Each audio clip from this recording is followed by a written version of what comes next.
आज का जो हमारा टॉपिक है वो है मानव भूगोल के प्रमुख तथ्य।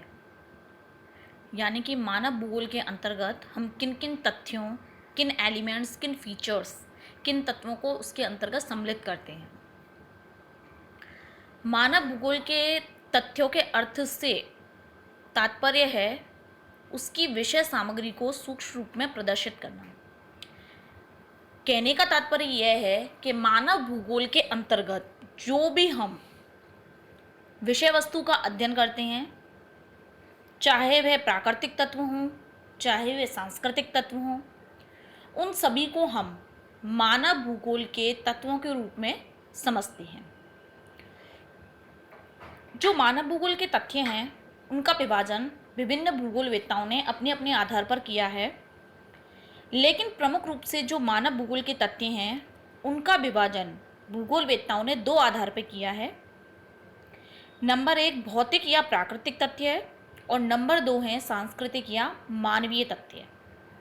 सबसे पहले हम बात करते हैं भौतिक या प्राकृतिक तथ्य के बारे में कि भौतिक तथ्य के अंतर्गत किन तथ्यों को सम्मिलित किया गया है। इसमें सबसे पहले है भौगोलिक स्थिति।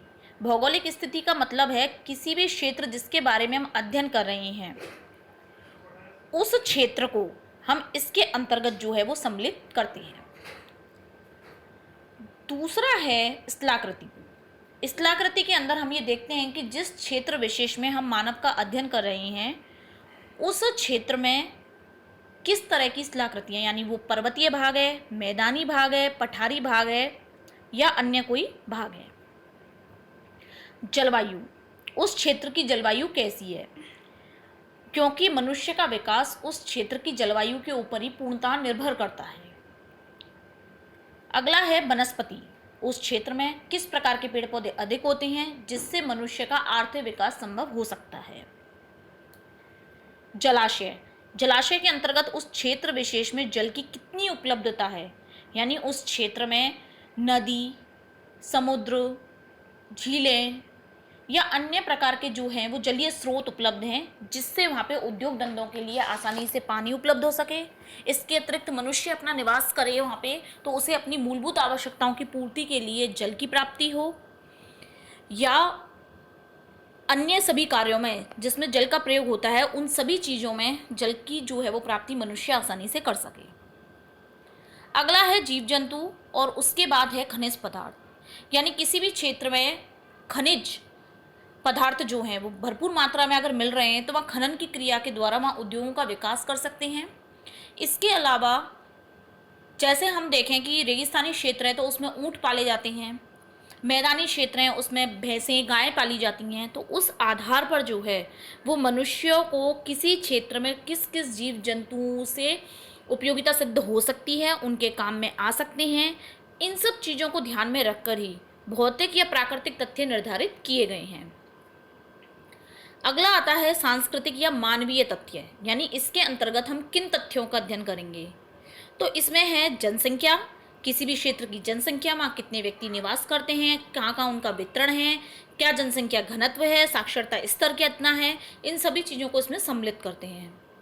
नंबर 2 है मानवीय बस्तियाँ, यानी वहाँ पे बस्तियाँ किस प्रकार की हैं, एकल बस्ती है या फिर पृथक बस्ती है, सघन बस्ती है, किस तरीके से मनुष्य ने अपने अधिवासों का निर्माण किया है। अगला है कला, यानी किसी भी क्षेत्र में किस तरह की कला है, परंपराएं हैं, किस तरह की कलाओं का विकास हुआ है। विभिन्न प्रकार के परिवहन मार्ग, यानी वहाँ सड़क मार्ग हैं या रेल मार्ग हैं या पानी का यातायात है या वायु मार्ग है। इसके बाद आता है साहित्य। साहित्य के अंतर्गत उस क्षेत्र में किस तरह की बोली भाषा है, लोगों का जो सामाजिक स्तर है वो किस तरह का है, वहाँ शिक्षा का प्रसार है या नहीं, वहाँ पे किस तरह की सरकार कार्य कर रही है, किस धर्म और किस प्रवृत्ति के लोग वहाँ अधिक हैं, लोगों का आचार विचार कैसा है, आदि सभी चीज़ें जो हैं हम वो इसके अंतर्गत देखते व समझते हैं। अतः इस तरीके से हम कह सकते हैं कि मानव भूगोल के जो तथ्य हैं उनको दो हिस्सों में बांट दिया गया है, भौगोलिक और मानवीय। और इन भौगोलिक और मानवीय तथ्यों में भिन्न भिन्न प्रकार की जो मनुष्य की प्रक्रिया है, उसके क्रियाकलाप, विभिन्न प्रकार के संसाधन जिनसे वो जुड़ा हुआ है, उनको सम्मिलित किया गया है। आगे हम बात करते हैं मानव भूगोल के तथ्य हैं उनके विभाजन के बारे में। इसमें विभिन्न विद्वान हैं जिन्होंने अपना विभाजन प्रस्तुत किया है। विभाजन का आधार यही है, प्राकृतिक यानी भौतिक तथ्य और मानवीय तथ्य। इसमें ब्लाश, हंटिंगटन, ब्रून्स, फिंच, टेवार्था, विंसेंट आदि अनेक विद्वान हैं जिन्होंने अपना वर्गीकरण प्रस्तुत किया है, लेकिन इसमें सबसे महत्वपूर्ण वर्गीकरण है जीन्स ब्रून्स का और हंटिंगटन का। आज हम जीन्स ब्रून्स के जो तथ्य हैं उसके बारे में अध्ययन करेंगे। जीन्स ब्रून्स ने जो है वो अपने मानव भूगोल के जो तथ्य हैं उन्हें 2 आधारों पर बांटा है। नंबर 1 सभ्यता के विकास के आधार पर और नंबर 2 सांस्कृतिक तथ्यों के आधार पर। सभ्यता के विकास में उसने अपनी प्रमुख आवश्यकताओं को शामिल किया है: भूमि का शोषण, सामाजिक भूगोल, राजनीतिक एवं ऐतिहासिक भूगोल। ये 4 प्रमुख उपविभाग हैं इसके, जिसके आधार पर उसने अपने तथ्यों को सम्मिलित किया है। जैसे सबसे पहले प्रमुख आवश्यकताओं में उसने शामिल किया है मनुष्य की 3 ही प्रमुख आवश्यकताएं होती हैं: रोटी, कपड़ा और मकान। इन तीनों आवश्यकताओं को इसके अंतर्गत सम्मिलित किया गया है। नंबर 2 भूमि का शोषण में सम्मिलित किया है पशुपालन, कृषि, खनन और औद्योगिकरण की प्रवृत्ति को। नंबर 3 सामाजिक भूगोल, जिसके अंतर्गत उसने मनुष्य की अंतर्निर्भरता यानी मनुष्य किस प्रकार एक दूसरे पर निर्भर है या मनुष्य किस तरीके से पर्यावरण पर निर्भर है, इसको सम्मिलित किया है। श्रम का विभाजन, नागरिकों की व्यवस्था और सहकारिता। और चौथा है राजनीतिक एवं ऐतिहासिक भूगोल, यानी इसमें जितनी भी राजनीतिक, प्रशासकीय और ऐतिहासिक घटनाक्रम है उनको सम्मिलित किया गया है। दूसरा है सांस्कृतिक तथ्यों के आधार पर। तो इसमें ब्रून्स महोदय ने 3 प्रमुख आधार दिए हैं, 3 प्रमुख छोटे छोटे उपविभाग रखे हैं। नंबर 1 मिट्टी का अनुत्पादक उपयोग, यानी मनुष्य ने मकान बनाने के लिए, सड़क मार्ग बनाने के लिए उन क्षेत्रों का प्रयोग किया है जिन क्षेत्रों की मिट्टी जो है वो कृषि की दृष्टि से उपयोगी नहीं है। दूसरा है वनस्पति एवं जंतु जगत पर मानव की विजय, यानी किस तरीके से मनुष्य ने कृषि की प्रक्रिया करी है, कृषि की प्रक्रिया को अपनाया है और पशुपालन की प्रक्रिया को अपनाया है, उसको हम इसके अंतर्गत पढ़ेंगे।